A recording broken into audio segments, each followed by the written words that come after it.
Hello students, welcome to Allotop classes, one step ahead for learning, where we help you to achieve your goals. Students, आज हम इस video में discuss करने वाले हैं एक इम्पॉर्टेंट केमिकल प्रॉपर्टी ईथर्स की, which is action with halogen acids और हाइड्रोजन हैलाइड्स। यहाँ से जो क्वेश्चन आपका आया है वो क्वेश्चन मैंने नोट किया हुआ है, give the mechanism of the reactions of ethers with hydrogen iodide. ये क्वेश्चन आपका एग्जाम में पूछा गया है, आपको मैकेनिज्म बतानी है ईथर की, अलग अलग ईथर्स की, ओके, HI यानी कि हाइड्रोजन आयोडाइड्स के साथ। ठीक है, अब यहाँ पर जो क्वेश्चन बनता है, पहले तो आपको ये पता होना चाहिए कि ऑर्डर ऑफ रिएक्टिविटी क्या होता है आपका हाइड्रोजन हैलाइड्स का। ईथर्स के साथ जब हम रिएक्शन करते हैं तो इसका ऑर्डर ऑफ रिएक्टिविटी ये होता है HI, HBr then HCl। HI और HBr क्या करते हैं, ईथर्स के साथ रिएक्शन करते हैं, और ये जो रिएक्शन होती है वो आपकी किस बॉन्ड की वजह से होती है, CO बॉन्ड क्लीवेज। ये बॉन्ड आपका टूटता है, कार्बन और ऑक्सीजन वाला बॉन्ड ईथर का, और वहां पर आपका रिएक्शन होती है HI या HBr की। HCl हमारा लेस रिएक्टिव है, ये ईथर्स के साथ इजीली रिएक्शन नहीं करता है, ओके, ये ईथर्स का क्लीवेज नहीं करता है। तो यहाँ पर हमें मेन जो पढ़ेंगे वो हम पढ़ेंगे हाइड्रोजन आयोडाइड और हाइड्रोजन ब्रोमाइड के बारे में, क्योंकि आपका ब्रोमाइड आयन और आयोडाइड आयन एक सफिशिएंट न्यूक्लियोफाइल है, और ये न्यूक्लियोफिलिक सब्स्टिट्यूशन रिएक्शन के हेल्प से ईथर्स के साथ रिएक्शन करके कंपाउंड्स का फॉर्मेशन करते हैं। तो वो कौन से कंपाउंड्स बनते हैं आइए देखते हैं, और उनकी अलग अलग कंडीशन क्या है। ठीक है, तो फर्स्ट कंडीशन जो हम पढ़ने वाले हैं यहाँ, फर्स्ट कंडीशन इज जब हमारे पास जो ईथर है वो सिमेट्रिकल ईथर हो। सिमेट्रिकल ईथर मींस दोनों आपके ऑक्सीजन के दोनों साथ जो एल्काइल ग्रुप जुड़े हुए हैं वो सेम होने चाहिए। तो जब कंडीशन होती है ये सेम हमारे पास प्रेजेंट होते हैं, for example C2H5 O C2H5, तो क्या होता है कि ये दो कंडीशन में HI के साथ रिएक्शन करते हैं, एक तो कोल्ड में और एक करते हैं ये मतलब गर्म करने पर, उन्हें हीट अप करने पर। ठीक है, तो अलग अलग कंडीशन में अलग अलग आपके कंपाउंड्स बनते हैं। जब हम कोल्ड में इनकी रिएक्शन कराते हैं तो क्या होता है, एक मॉलिक्यूल तो आपका कन्वर्ट हो जाता है अल्कोहल में। फॉर एग्जांपल ये C2H5 आपका अटैच हो गया इस हाइड्रोजन से, तो क्या बन गया C2H5OH, और ये C2H5 अटैच हो गया किससे, आयोडीन से। तो एक मॉलिक्यूल के थ्रू आपको क्या मिल जाता है, अल्कोहल, और दूसरा मिल जाता है आपको क्या, एल्काइल हैलाइड का मॉलिक्यूल। ये हमारी कोल्ड में रिएक्शन होती है जब हम सिमेट्रिकल ईथर यूज करते हैं। सेम यही रिएक्शन अगर आप हीटअप कर रहे हैं इसको, तो हीटअप करने पर क्या होगा, HI के मॉलिक्यूल भी इंक्रीज है यहाँ पर। तो जब आप इसे हीटअप करते हैं तो दोनों ही आपके किसमें कन्वर्ट हो जाते हैं, एल्काइल आयोडाइड में। ठीक है, किसमें कन्वर्ट हो जाते हैं, एल्काइल आयोडाइड में, C2H5I। ठीक है, प्लस रिमेनिंग यहाँ दो हाइड्रोजन है, यहाँ ऑक्सीजन है, तो क्या बन जाएगा H2O।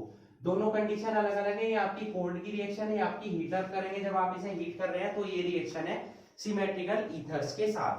ठीक है, अब अगर आपके एल्काइल ग्रुप्स जो जुड़े हुए हैं, ये यहाँ पर तो सेम थे, मतलब सिमेट्रिकल ईथर था, अगर ये दोनों क्या हो आपके डिफरेंट हो, ठीक है, तो सेकंड कंडीशन क्या है,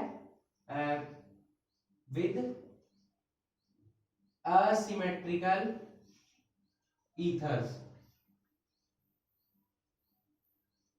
इसमें भी कंडीशन क्या है, दो कंडीशन है इसमें। फर्स्ट हम जो डिस्कस करने वाले हैं इसकी कंडीशन को, when both alkyl groups are primary, जब दोनों एल्काइल ग्रुप्स आपके प्राइमरी हो। और सेकंड कंडीशन हम डिस्कस करेंगे जब एक उसमें से प्राइमरी हो और एक आपका टर्शरी हो। तो दोनों की रिएक्शन अलग अलग है, रिएक्शन मैकेनिज्म अलग अलग है। तो यहाँ हम पहले डिस्कस कर लेते हैं एसिमेट्रिकल ईथर्स के साथ रिएक्शन, जब दोनों ही एल्काइल ग्रुप्स आपके क्या हो, दोनों आपके क्या होते हैं यहाँ पर, प्राइमरी हो।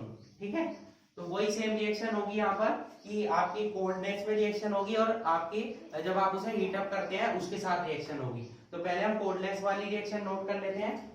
फॉर एग्जांपल हमने यहाँ पर ईथर ले लिया CH3O C2H5, इसकी रिएक्शन करा रहे हैं आप HI से। ठीक है, इसमें कोल्डनेस में, तो क्या होगा आपका जो स्मॉल वाला होगा आपका एल्काइल ग्रुप, वो तो एल्काइल आयोडाइड में कन्वर्ट हो जाएगा CH3I, और जो आपका बिग ग्रुप होगा वो आपका कन्वर्ट हो जाएगा किसमें, एल्कोहल में। यहाँ आप देख सकते हैं इस रिएक्शन के थ्रू। ठीक है, इसकी मैकेनिज्म एग्जाम में पूछी गई है, अभी हम मैकेनिज्म भी डिस्कस करेंगे इसकी। और यही रिएक्शन अगर आप करा देते हैं किसमें, जब आप इसे हीट अप कर देते हैं, ये एक्सिस अमाउंट पे ले लेते हैं हम, तो हीट अप करने पे क्या होगा, आपके दोनों ही क्या बनाते हैं, एल्काइल आयोडाइड, जैसे कि यहाँ बना रहे थे।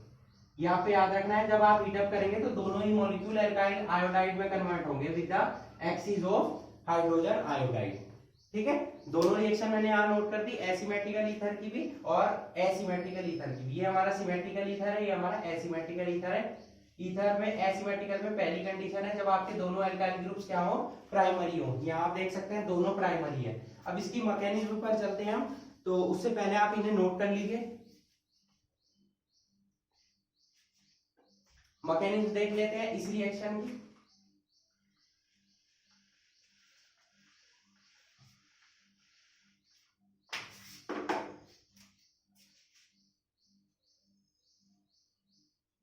तो मैकेनिज्म जो है हमारी वो 2 स्टेप मैकेनिज्म है, 2 स्टेप में कंप्लीट होती है। SN2 रिएक्शन के थ्रू होती है हमारी, SN2 मैकेनिज्म। जब दोनों ग्रुप आपके प्राइमरी होते हैं तो वहां पर हमारी कौन सी मैकेनिज्म चलती है, वहां पर हमारी SN2 मैकेनिज्म चलती है। वो कैसे चलती है अब देखते हैं उसको। चलिए, फर्स्ट स्टेप में क्या होगा आपका, पहले तो आपका HI डिसोसिएट होगा और क्या बन जाएगा, H पॉजिटिव और I निगेटिव। ये H पॉजिटिव आपका अटैक करता है न्यूक्लियोफाइल की फॉर्म में, तो न्यूक्लियोफाइल की फॉर्म में ये अटैक करेगा किस पर जो आपका ईथर प्रेजेंट है। ईथर हमारा क्या है, CH3O CH2 CH3। इससे अटैक होगा किसका, न्यूक्लियोफाइल का। तो ये कहाँ अटैक करेगा, ऑक्सीजन पर। तो क्या बन जाएगा, CH3O पॉजिटिव आ जाएगा यहाँ पर, और H यहाँ पर अटैच हो जाएगा। ये आपका क्या बन गया, प्रोटोनेटेड ईथर यहाँ पर बन चुका है आपका। ठीक है, क्या बन गया, प्रोटोनेटेड ईथर। अब ये स्टेप 2 में क्या होगा, जो आपका ये बचा हुआ है यहाँ पर न्यूक्लियोफाइल I निगेटिव, ये अटैक करेगा इस पर, और ये बैक साइड से अटैक करेगा। अब वो बैक साइड से अटैक कौन सी रिएक्शन में होता था, आपको पढ़ाया है, न्यूक्लियोफिलिक सब्स्टिट्यूशन रिएक्शन बायोमोलिकुलर में। अब बैक साइड से अटैक क्यों हुआ इसका, क्योंकि I निगेटिव एक स्ट्रॉन्ग न्यूक्लियोफाइल है, ये वहां से अटैक करेगा जहां पर स्टीरिक हिंड्रेंस कम हो। स्टीरिक हिंड्रेंस वहां कम होता है जहां ग्रुप छोटा हो, तो छोटा ग्रुप कौन सा है हमारा, CH3। तो ये बैक साइड से अटैक करेगा, तो यहाँ पर ये अटैच हो जाएगा, एक इंटरमीडिएट बनता है यहाँ पर ऐसे, ये हमारा I निगेटिव है। ठीक है, ये डॉटेड लाइंस के थ्रू क्या है, इससे अटैच हो जाता है, और ये सेपरेट होने की कोशिश करता है यहाँ से। तो दोनों को हमने डॉटेड लाइन से क्या दिखा दिया, शो कर दिया। तो यहाँ से ये डिसोसिएट हो जाएगा, जिसके थ्रू आपको क्या मिल जाएगा, ये तो चला जाएगा आयोडीन के साथ CH3I, ये बन जाएगा आपका C2H5OH। तो इस तरीके से SN2 मैकेनिज्म की हेल्प से आपका जो आपका एसिमेट्रिकल ईथर था, जिसमें दोनों एल्काइल ग्रुप आपके प्राइमरी थे, उसका एक मॉलिक्यूल बन जाता है एल्काइल आयोडाइड और एक बन जाता है आपका एल्कोहल। तो ये रिएक्शन हमारी SN2 मैकेनिज्म के थ्रू होती है, क्योंकि जो न्यूक्लियोफाइल है हमारा उसका अटैक हो रहा है बैक साइड से। तो बैक साइड से अटैक होता है आपका बायोमोलिकुलर न्यूक्लियोफिलिक सब्स्टिट्यूशन रिएक्शन में। बैक साइड से अटैक क्यों हो रहा है, क्योंकि I निगेटिव एक स्ट्रॉन्ग न्यूक्लियोफाइल है, वो उस पोजीशन से अटैक करेगा जहां पर क्या हो, स्टीरिक हिंड्रेंस कम हो, जहां उसे प्रॉब्लम ना हो। और स्टीरिक हिंड्रेंस कम किस में होगा, जो ग्रुप छोटा होगा। छोटा ग्रुप यहाँ पर हमारा क्या है, मिथाइल ग्रुप है। ठीक है, तो ये हमारी मैकेनिज्म कंप्लीट हो जाती है। ये फर्स्ट टाइप हमने पढ़ लिया कि जब एसिमेट्रिकल ईथर में दोनों एल्काइल ग्रुप आपके क्या हो, प्राइमरी हो। अब अगर दोनों एल्काइल ग्रुप आपके क्या हो, एक उसमें से क्या हो, प्राइमरी हो और एक टर्शरी हो, तो उसका रिएक्शन कैसे होगी और उसकी मैकेनिज्म क्या होगी, चलिए देखते हैं उसकी।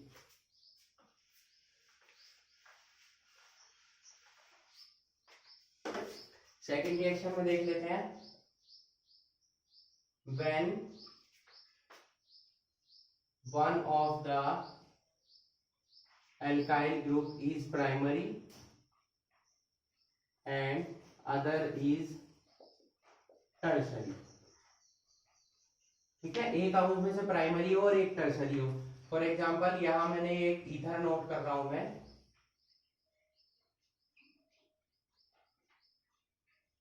यहाँ आप देख सकते हैं ये वाला ग्रुप प्राइमरी है, ये वाला ग्रुप टर्सरी है।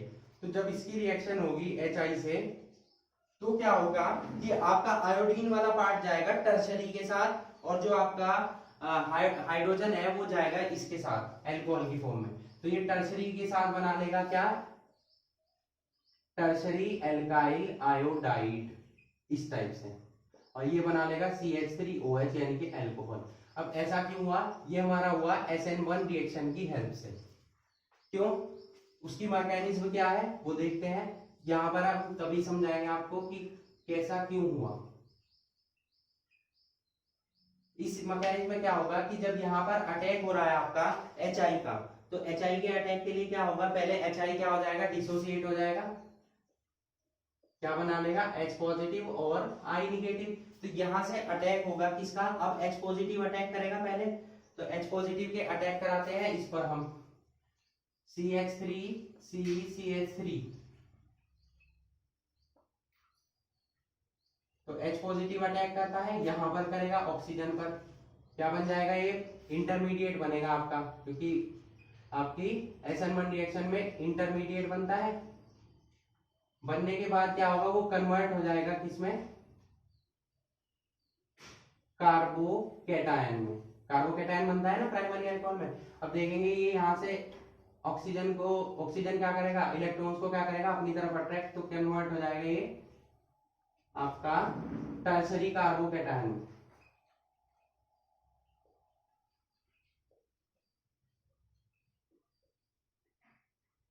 CH3OH सेपरेट हो गया, ये यहाँ पर आपका बन गया क्या, टर्सरी कार्बोकैटायन। अब आपको पता है कि स्टेबिलिटी के अकॉर्डिंग टर्सरी कार्बोकैटायन प्राइमरी और सेकेंडरी से ज्यादा स्टेबल होता है। तो I नेगेटिव एक स्ट्रॉन्ग न्यूक्लियोफाइल है, वो किस पर अटैक करेगा, जहां पर उसे स्टेबिलिटी मिल रही है। स्टेबिलिटी कहां मिल रही है उसे, टर्सरी कार्बोकैटायन पर। तो इस तरीके से ये यहाँ पर अटैक करेगा इस टर्सरी कार्बोकैटायन पर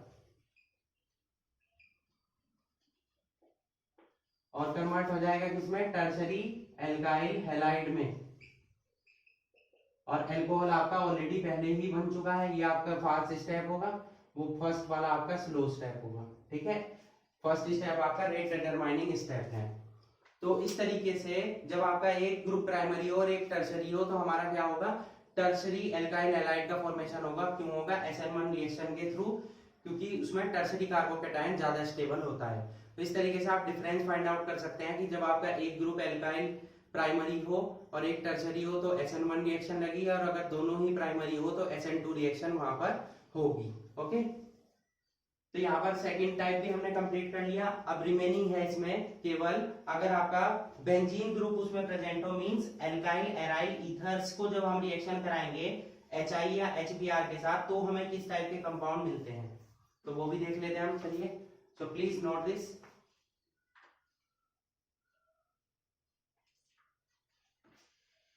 चलिए देखते हैं उस रिएक्शन को भी। क्वेश्चन एग्जाम में पूछा गया है, इंपॉर्टेंट है कि सिंगल एल्काइल हैलाइड आपका जब बनता है किस कंडीशन में बनता है, और एल्कोहल और एल्काइल हैलाइड किस कंडीशन में बनता है, जब आपके मिक्स्ड ईथर हो, एसिमेट्रिकल हो, प्राइमरी हो या टर्सरी हो। इस टाइप से कोई भी क्वेश्चन इससे एग्जाम में पूछा जाता है। तो अब हम ले लेते हैं third condition, aryl alkyl ethers के साथ। ठीक है, तो यहां पर मैं एक ईथर नोट कर लेता हूं जिसमें एक तो बेंजीन रिंग प्रेजेंट है और एक आपका एल्काइल ग्रुप यानी कि एनिसोल है। ये हमारा मैंने आपको पढ़ाया था, जब ईथर बेंजीन रिंग पे OCH3 ग्रुप जुड़ जाता है वो हमारा क्या बन जाता है, एनिसोल। अब इसकी जब रिएक्शन होगी HI से, तो यहां पर आपका फिनोल बनता है और ये आपका CH3 ग्रुप क्या आ जाएगा, आयोडीन के साथ जाएगा। अब ऐसा क्यों हुआ, क्योंकि यहाँ पर फिनोल क्या है, ज्यादा स्टेबल है, क्योंकि उसमें यहाँ पर आप बेंजीन रिंग देख सकते हैं। बेंजीन रिंग में क्या है, कार्बन sp2 हाइब्रिडाइज है और पार्शियल डबल बॉन्ड कैरेक्टर भी गेन करते हैं, इन पे डबल बॉन्ड कैरेक्टर होता है। ठीक है, तो यहाँ पर क्या होगा, फिनोल ज्यादा स्टेबल होगा।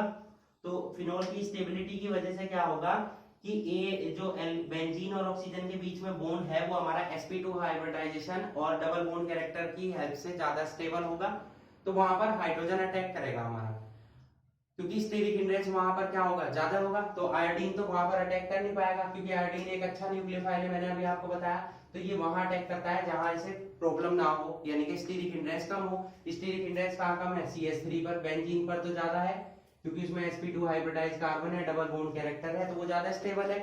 स्टीरिक हिंड्रेंस ज्यादा है क्योंकि साइज बड़ा है बेंजीन रिंग का, तो आयोडीन वहां अटैक नहीं करेगा, ये वहां अटैक करेगा जहां स्टीरिक हिंड्रेंस कम हो, और वो कम है हमारा CH3 में।